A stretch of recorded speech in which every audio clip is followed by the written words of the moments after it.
Putin that if he invaded Ukraine, NATO would not only get stronger, but would get more united. And we would see democracies in the world stand up and oppose his aggression and defend the rules-based order. And that's exactly what we're seeing today. This summit was about strengthening our alliance, meeting the challenges of our world as it is today, and the threats we're going to face in the future.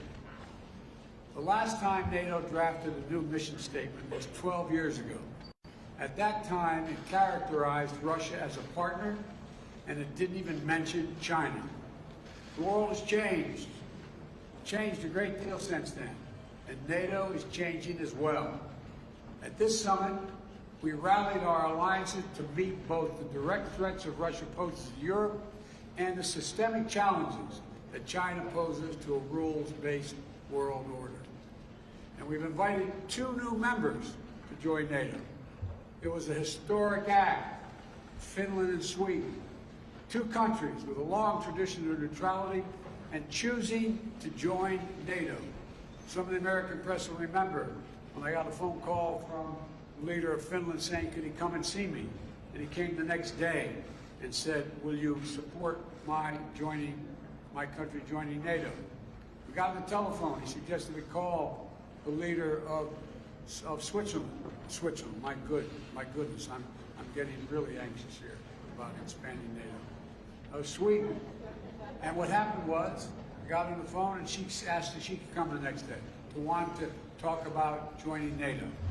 Allies across the board are stepping up, increasing defense spending.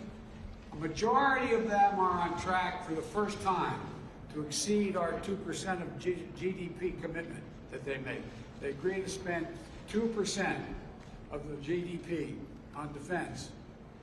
Look, for example, Germany is committed to spending 2% going forward and announced a special fund for its military of more than $100 billion. Slovakia, Czech Republic, and the Netherlands have announced they will also meet their 2% commitments. Poland, Romania, Estonia, Latvia, Lithuania are doing more than 2.5%, some as high as 3%. Together, deploying more assets and capabilities to bolster our alliances across all domains: land, air, sea, cyber, and space. We've reaffirmed that our Article 5 commitment is sacred, and an attack on one is an attack on all, and we will defend every inch of NATO territory. Every inch of NATO territory. For our part, the United States is doing exactly what I said we would do if Putin invaded. Enhance our force posture in Europe. We'll station more ships here in Spain. We're stationing more air defense in Italy and Germany, more F-35s in the United Kingdom, and to strengthen our eastern flank, new permanent headquarters for the Army 5th Corps in Poland.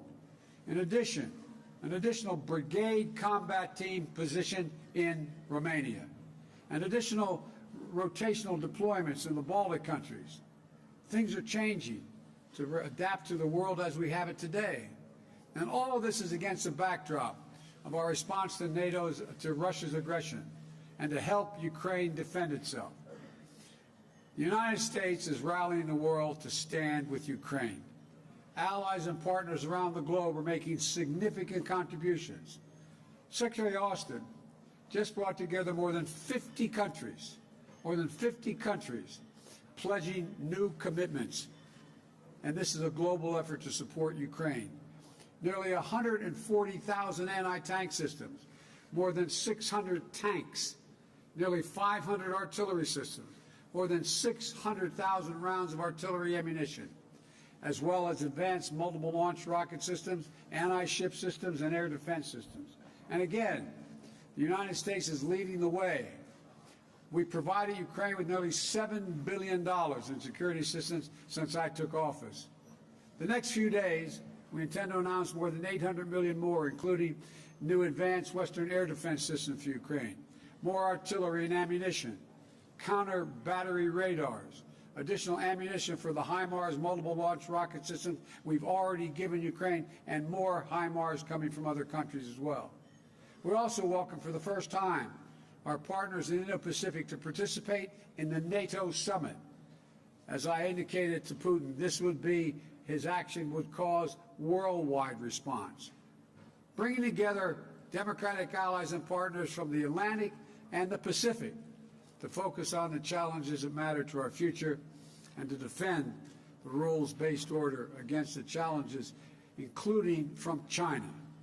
In the G7 in Germany, we also launched what started off to be the Build Back Better notion, but it's morphed into the Partnership for Global Infrastructure and Investment to offer developing and middle-income countries better options to meet their urgent infrastructure needs. Because when the United States and G7 countries put skin in the game, it helps bring millions of dollars up to, before it's all over, up to possibly $1 trillion of private sector money off the sidelines. $600 billion in just the next few years. Unlike China, these projects will be done transparently and with very high standards. For example, the U.S. government just facilitated a new partnership between two American firms and the government of Angola to invest $2 billion building a significant solar project in Angola. It's a partnership to help Angola meet its climate goals and energy needs while creating new markets for American technologies and good jobs excuse me, in Angola. As you heard me say before, when I think climate, I think jobs. And the G7 also said we'd work together to take on China's abusive and coercive trade practices and rid our supply chains of products made with forced labor. We task our teams to work on the details of the price cap on Russian oil to drive down Putin's revenues without hurting Americans and others at the gas pump. We'll seek to use the funds from the tariffs on Russian goods to help Ukraine rebuild. We've committed more than $4.5 billion, more than half of that from the United States, to address food insecurity and the immediate crisis caused by the Russian war. At every step of this trip, we set down a marker of unity, determination, and deep capabilities of the democratic nations of the world to do what need be done. Putin thought he could break the transatlantic alliance. He tried to weaken us. He expected our resolve to fracture, but he's getting exactly what he did not want. He wanted the Finlandization of NATO. He got the NATOization of Finland. Let's think about this. That's what he thought. Now NATO and Sweden are closer than ever to joining, and this will occur. We're more united than ever. And with the addition of Finland and Sweden, we'll be stronger than ever. They have serious militaries, both of them. We're going to increase the NATO border by 800 miles along the Finnish-Russian border. Sweden is all in. The point is, we're meeting the goals I set out when the first G7 meeting. We're moving to a place that reflects the realities of the second quarter of the 21st century. And we're on the verge of making significant progress. Now I'll be happy to take your questions. And the first question, I'm told, is Darlene Superville from the Associated Press.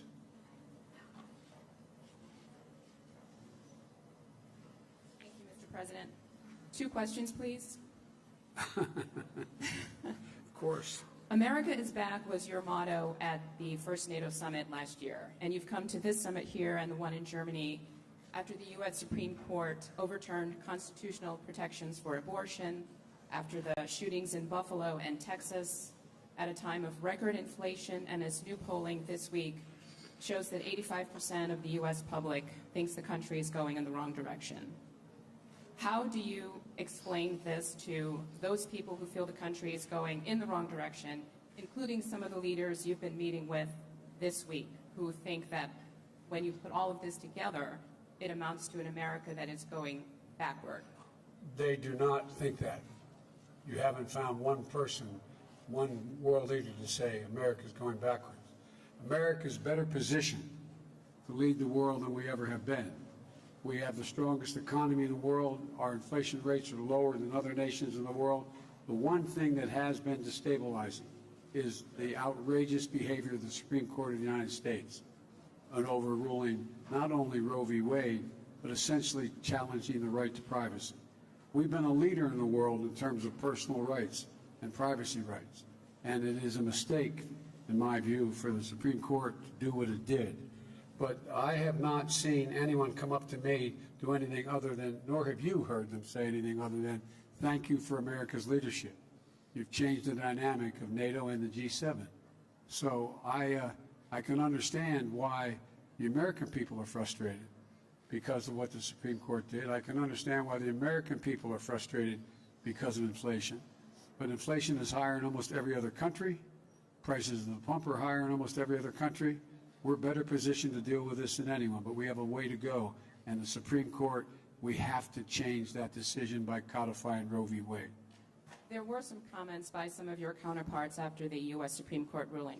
But my second question is, G7 leaders this week pledged to support Ukraine, quote, for as long as it takes. And I'm wondering if you would explain what that means to the American people, for as long as it takes.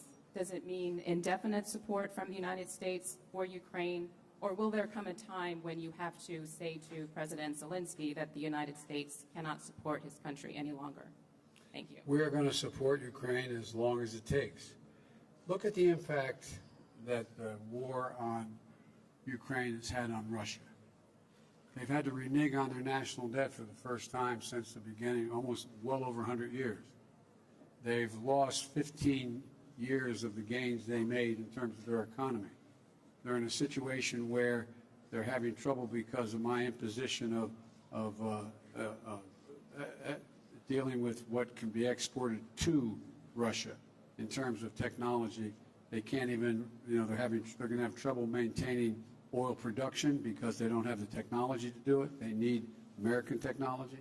And they're also in a similar situation in terms of their weapon systems and some of their military systems.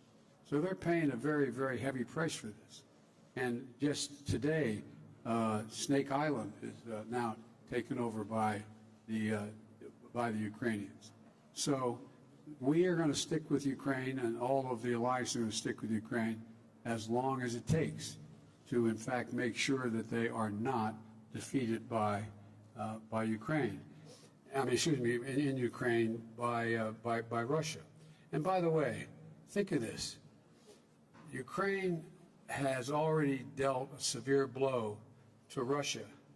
Russia, in fact, has already lost its international standing.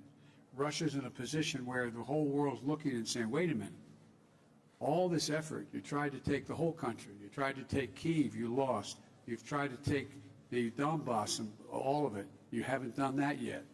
The generic point is that we're supplying them with the capacity and the overwhelming courage they've demonstrated that, in fact, they can continue to resist the Russian aggression. And so I don't know how it's going to end, but it will not end with a Russian defeat of Ukraine in Ukraine. I'm supposed to go down the list here. Jim Tankersley, New York Times. Mr. President, thank you. This week, you and the G7 allies introduced a plan for an oil price cap for Russian exports, which is not yet filled out, and obviously is a response to the high price of gasoline in the United States and around the world. Are you confident that that cap would bring down prices for American drivers? And how long is it fair to expect American drivers to continue to pay a premium because of this war? Let me hear this. The second part of the question was, would it bring down the price? Will it bring down prices? And the war has pushed prices up. They could go as high as $200 a barrel, some analysts think. How long is it fair to expect American drivers and drivers around the world to pay that premium for this war? As long as it takes. So Russia cannot, in fact, defeat Ukraine and move beyond Ukraine. This is a critical position for the world. Here we are. Why do we have NATO? I told Putin that, in fact, if he were to move, we would move to strengthen NATO. We would move to strengthen NATO across the board. Look, let me explain the the price, I suggested a while ago that what we should consider doing is putting a cap on the amount of money that we would pay for, the world would pay for Russian oil, and that we would not provide, the West provides insurance, would not insure Russian ships carrying oil. We would not provide insurance for them, so they would have great difficulty getting customers. The point is that we've said to them, here's the deal. We're going to allow you to have a profit on what you make, but not the exorbitant prices that you're charging for the oil now. We've delegated a commission, a group of our national security people to sit down and work out that mechanism. We think it can be done. We think it can be done, and it would drive down the price of oil, and it would drive down the price of gasoline as well. In addition, at home, I have also called for changes. I've released 1 million barrels of oil per day from our oil reserve, and in addition to getting other nations to move forward, a total of 240 million barrels of oil to release from the Strategic Petroleum Reserve, number one. Number two, I've asked Congress, would they in fact go and temporarily end the tax on gasoline at the pump? And thirdly, to ask the states to do the same thing. If we do these things, it's estimated we could bring down tomorrow, if Congress agreed and the states agreed, we could bring down the price of oil about $1 a gallon at the pump, in that range.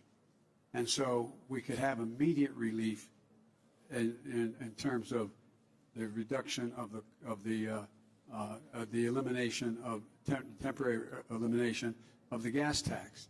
And so I think there's a lot of things we can do and we will do, but the bottom line is, ultimately, the reason why gas prices are up is because of Russia. Russia. The reason why the food crisis exists is because of Russia. Russia not allowing grain to get out of Ukraine. And so that's the way in which I think we should move, and I think it would have a positive impact on the price at the pump as well.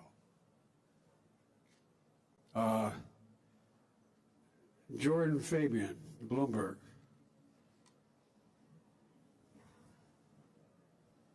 Thank you, Mr. President. Thank you, Mr. President. I also have two questions for you. Of course. Thanks. The first one is on Turkey. What assurances, if any, did you make to President Erdogan about his requests for new F-16 jets for his military? What I said back in December, as you'll recall. We should sell them the F-16 jets and modernize those jets as well. It's not in our interest not to do that, and I indicated to them that I've not changed my position at all since December. And there was no quid pro quo with that. It was just that we should sell, but I need congressional approval to be able to do that, and I think we can get that.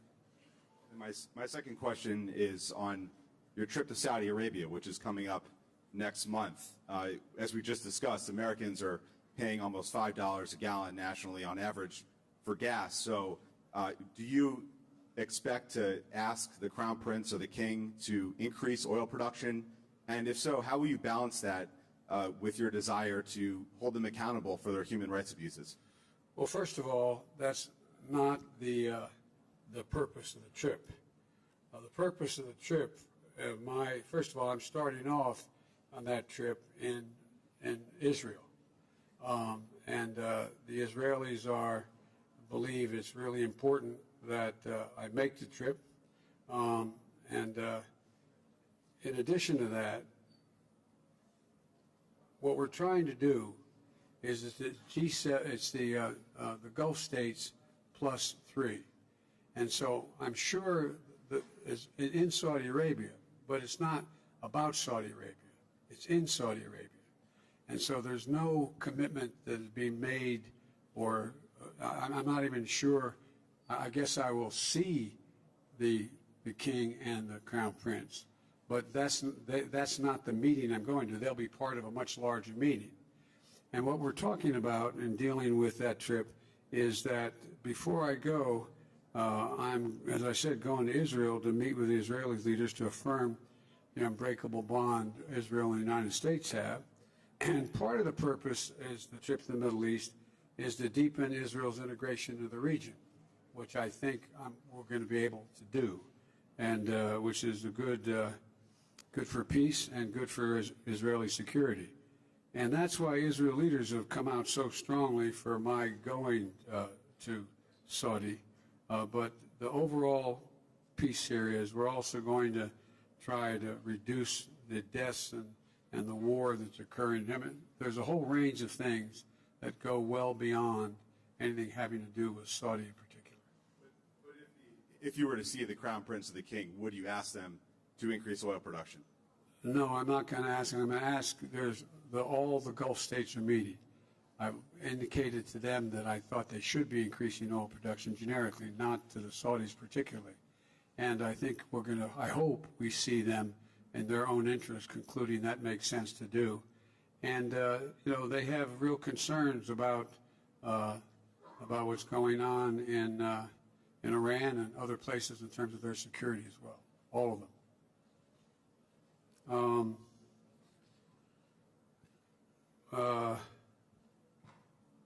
Tarina, the Wall Street Journal.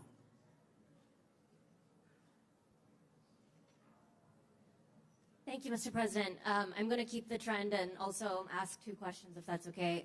One on the summit and one domestic question. On the summit, you just said that there would be another round of security assistance for Ukraine.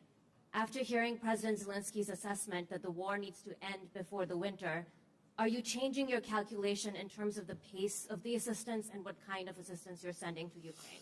No, the war could end tomorrow, by the way, if Russia stops its irrational behavior. So, when the war will end, I hope it ends sooner than later. But for it to end, they have to be in a position where the Ukrainians have all that they can reasonably expect, we can reasonably expect to get to them in order to provide for their physical security and their defenses. And so one does not relate to the other. We're going to be providing another, well, I guess I'll announce it shortly, but another $800 million in aid for additional weaponry, including, weapons, including air defense system, as well as offensive weapons. I have a whole list I'd be happy to give to you, but that's the next tranche that's going to occur. And on the domestic question, sir, what further specific executive actions are you considering in response to the Roe ruling, and would you declare a public health emergency, as several Democrats are calling on you to do? I'll be happy to go in detail with you on that. I'm having a meeting with a group of governors when I get home on Friday, and I'll have announcements to make then. But the first and foremost thing we should do is make it clear how outrageous this decision was and how much it impacts not just on woman's right to choose, which is a critical piece, but on privacy generally. And so I'm going to be talking to the governors as to what actions they think I should be taking as well. And but the most important thing to be clear about is we have to change. I believe we have to codify Roe v. Wade in the law, and the way to do that is to make sure the Congress votes to do that.